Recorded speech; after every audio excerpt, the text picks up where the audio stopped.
నమస్కారం.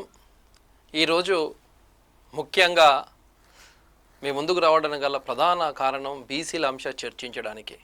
ఈరోజు తెలంగాణ రాష్ట్రం కావచ్చు, దేశం కావచ్చు, బీసీ అంశం అనేది ఒక చర్చగా మారింది.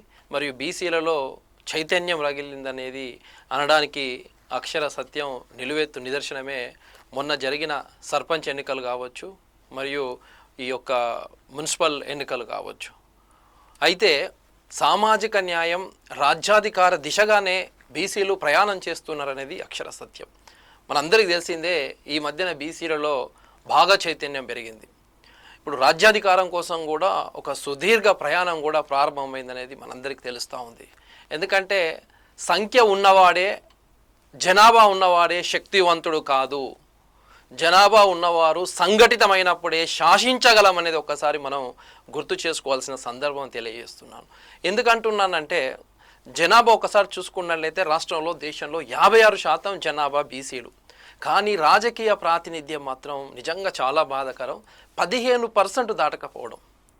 జనాభా దామాషా ప్రకారం ప్రాతినిధ్యం ఉండాలి.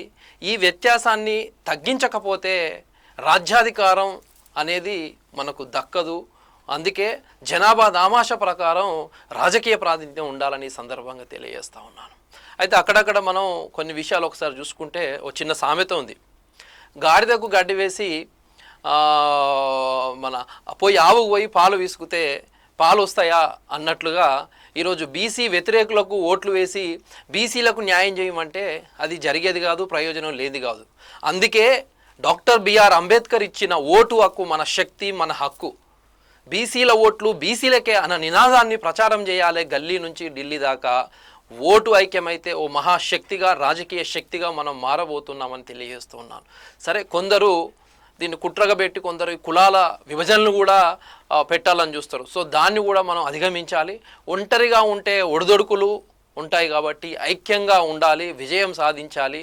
మన ఓటే మనకు అనే నినాదాన్ని పెట్టాలి. అప్పుడే మనం విజయాన్ని సాధించవచ్చు. దానికి ఉదాహరణ మున్సిపల్ ఎన్నికల మార్పుకు ఒక నాంది అని సందర్భంగా తెలియజేస్తున్నా. ఒక్కసారి మనం స్టాటిస్టిక్స్ చూసుకుంటే మొత్తం 2995 వాళ్ళు, బీసీ రిజర్వ్డ్ 973.